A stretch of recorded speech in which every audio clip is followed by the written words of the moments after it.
Amigos, y le damos la bienvenida en este segmento a la doctora Iris Velázquez. Ella es infectóloga. Doctora Velázquez, encantado de tenerla con nosotros. ¿Cómo está? Saludos, Julio. Saludos a tu público. Encantado, agradecido que haya tomado de su tiempo para compartir con nosotros. Y justamente yo diría que los infectólogos son uno de los especialistas que han tenido más actividad en estos últimos tiempos, ¿cierto? Pues sí, hemos tenido más trabajo como nunca en nuestra vida, diría yo, haciendo de todo realmente. Pero bueno, es lo que nos toca.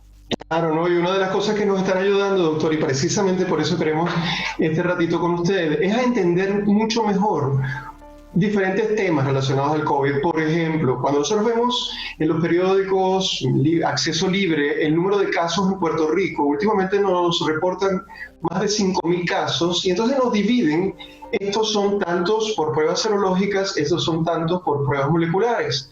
Y si a mí me preguntaran directamente cuáles son los casos confirmados, yo no sé si digo solamente los moleculares, los 5.000. Ayúdanos un poquito a entender esto, doctora.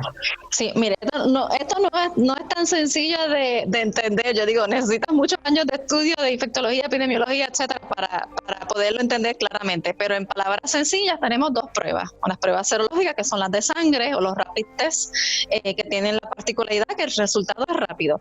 Y las pruebas moleculares, que son las que se utiliza el swab y se hace una muestra de la fosa posterior de la nariz. Y esa prueba es la que nos identifica el PCR o el virus. Así que la prueba que los infectólogos utilizamos para diagnosticar COVID-19 es el PCR o la prueba molecular. Sin embargo, las pruebas rápidas pues tienen la particularidad de que pues son pruebas rápidas, están disponibles rápidos. Pero en este setting en Puerto Rico, como no tenemos una alta prevalencia de COVID-19, pues no es una prueba buena en este momento, en este setting, con las pruebas que tenemos. O sea que tenemos muchos falsos positivos y muchos falsos negativos. Los falsos positivos pues nos preocupan porque pues la persona pues está ansiosa, piensa que tiene COVID cuando realmente no lo tiene. Pero los que a nosotros nos preocupan mucho más son los falsos negativos. Es esta persona que se hace el rapid test y el doctor le dice, pues mira, salieron las pruebas negativas. La persona piensa incorrectamente que no tiene COVID. Y entonces pues comparte con la familia, hace todas sus actividades rutinarias y entonces esta persona es la que nos va a enfermar a las demás personas con COVID-19. Así que la prueba que debemos utilizar para diagnosticar COVID-19 y los casos en Puerto Rico, entiendo que ya hoy ese dashboard, el miércoles ese dashboard se actualizó y se van a dividir esos casos en los sospechosos, que yo espero que sean los casos con serología o pruebas rápidas, o los confirmados, que son con las pruebas moleculares. Confirmados en Puerto Rico son mil y pico por pruebas moleculares, pero seguramente son muchos más a medida que la economía se vaya abriendo, a medida que los diferentes negocios pues vayan decidiendo escreenear a sus empleados antes de regresar a labores, pues vamos a tener muchas más pruebas y tal vez nos preocupemos y veamos muchos más casos positivos, pero realmente es lo esperado, porque mientras más pruebas hagamos, pues más pacientes vamos a identificar. Yo quisiera que a todos en Puerto Rico le hiciéramos pruebas moleculares. De hecho, el éxito de muchos países proviene en base en parte a eso, a que se hace screening a toda la población, y la ventaja de eso no es solamente que podemos saber que Julio tiene COVID-19, es que podemos hacer tracing y poder identificar todas esas personas a las que Julio estuvo expuesto, y todas esas personas las podemos monitorear y podemos identificar si están enfermos o no. Así que eso sería lo ideal, es la panacea. La clave parece estar en eso, justamente en el seguimiento y en el poder realizar pruebas moleculares. Doctora, cuando vemos las cifras o digamos las gráficas que últimamente nos muestran, vemos aumento de los casos. ¿Eso se esperaba? Sí, se esperaba. Y como te comenté, pues la mayoría de los casos han sido en pruebas serológicas, no han sido en pruebas moleculares. O sea que para propósitos prácticos a nosotros no nos ayuda tantísimo. De hecho, en los hospitales, esos números que vemos en las estadísticas no se traducen en lo que yo veo en los hospitales en que trabajo y en lo que la mayoría de mis colegas estamos viendo en los hospitales. Gracias a Dios, no hemos visto un boom de pacientes con COVID-19 en los hospitales, a pesar de que vemos que estos números han aumentado. complicado. Lo que sí estamos viendo es que pues los pacientes han descuidado sus condiciones crónicas por miedo a infectarse con COVID y no están asistiendo a sus citas o yendo a los hospitales a tiempo, y estamos viendo pacientes con condiciones médicas crónicas que se han complicado, como infecciones de pie que no se atendieron a tiempo y hay que amputar, ese tipo de cosas. Así que no todo es COVID, tenemos que pensar en las demás cosas que también tiene el paciente. Ese mensaje es muy importante. Nosotros acá en Tu Salud Informa hemos estado también incorporando esa línea, doctora, en las entrevistas, porque no todo es COVID. Existe el COVID, pero tenemos definitivamente que atender las condiciones crónicas. Doctora, dos preguntas rápidas, nos queda un minuto y algo. Primero, ¿qué recomendaciones? Justamente ahora que estamos hablando hay más movimiento, se está abriendo un poco más todo lo que tiene que ver con la salida a nuestras casas, la salida a nuestras casas y la entrada también a muchos otros lugares públicos. ¿Qué medidas, qué recomendaciones usted haría como infectóloga? Y la segunda pregunta es, ¿estamos viendo síntomas nuevos de COVID?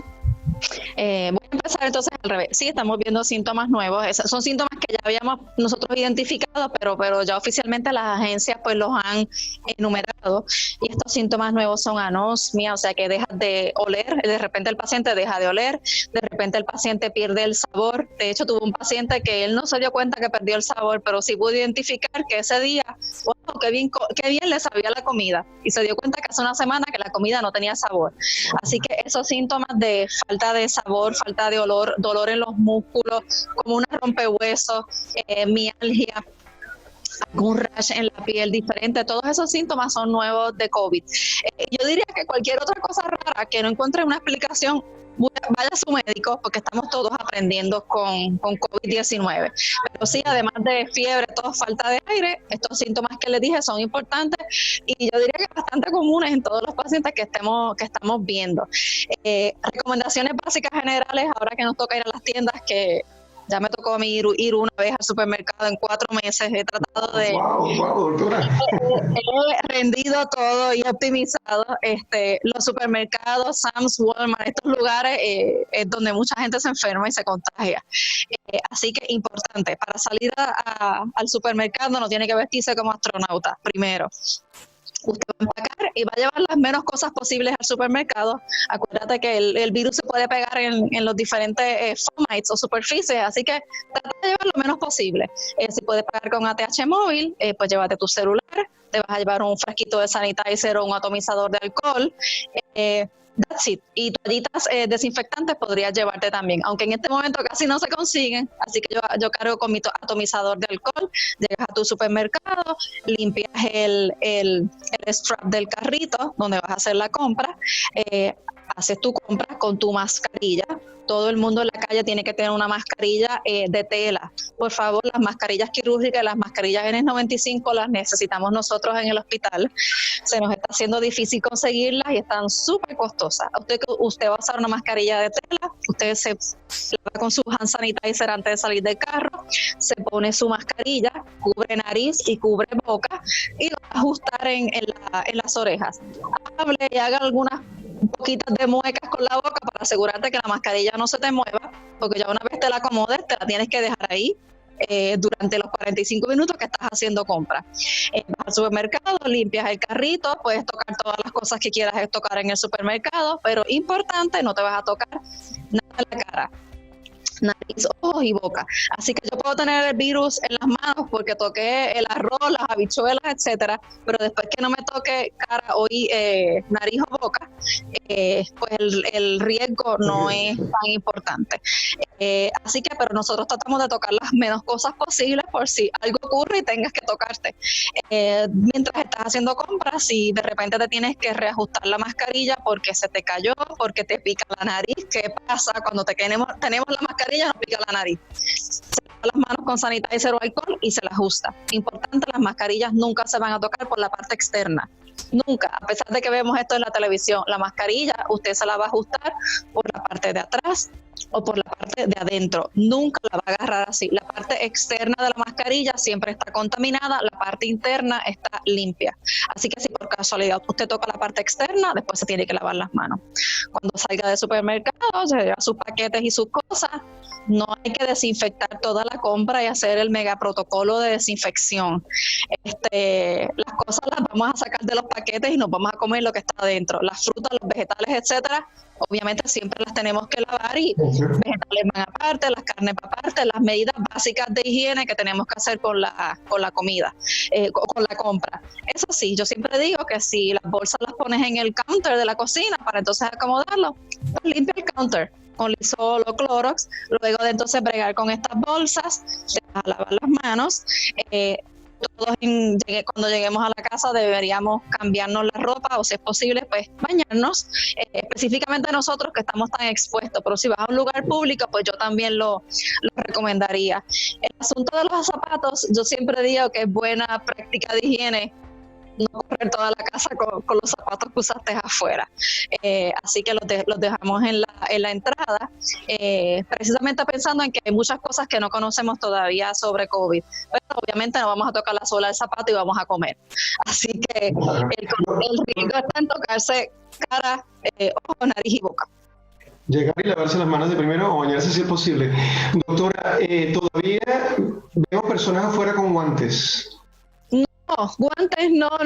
Guantes no, nunca. En la comunidad nunca queremos guantes. Gracias por recordarme ese punto. Los guantes son parte de nuestro equipo de protección. Nosotros necesitamos un entrenamiento para ponernos y quitarnos los guantes de manera correcta. Si usted se quita los guantes de la manera incorrecta, se va a contaminar. Yo veo gente con guantes tocándose la mascarilla y haciendo exactamente las mismas cosas. El virus se queda en los guantes por 8 horas. De hecho, si yo voy a un lugar y veo a alguien que tiene guantes y no se los quiere quitar y me quiere atender así, yo me voy. Los guantes, para que entiendan lo serio del asunto de los guantes. Poco a poco hemos ido orientando y yo te oriento a ti, tú orientas al siguiente y eso nos va a ayudar muchísimo. Otra cosa importante. Sí, perdón. Las mascarillas, hemos visto, casualmente ayer me pasó a las personas en las redes, apareció un video que recomiendan que las mascarillas, la parte azul se utiliza para adentro, la parte blanca para afuera, por unas explicaciones medio extrañas de proteger a... no recuerdo cuál fue la explicación. La cuestión es que no es correcto. La mascarilla solamente si no tiene una mascarilla de tela, la mascarilla quirúrgica, que es la mascarilla azul de papel, solamente hay una forma de usarla, que es la parte azul externa hacia afuera y la parte blanca hacia adentro. Siempre. Si es amarilla, pues la parte amarilla para afuera, pero la parte blanca para adentro. Si es de tela, pues obviamente ya tiene la forma específica para poderse usar. Doctora Velázquez, muy agradecido por todo este tiempo que compartió con nosotros, estos minutos. Excelente y clarísima información. Me atrevo a comprometerla en una próxima ocasión, tenerla nuevamente con nosotros. Claro que sí, las necesidades van a ir cambiando a medida que la pandemia vaya progresando, así que... Los buenos comunicadores siempre van a estar allí como usted. Muchísimas gracias, doctora, por haber estado con nosotros en una próxima ocasión. Gracias, buenas tardes. Hasta luego.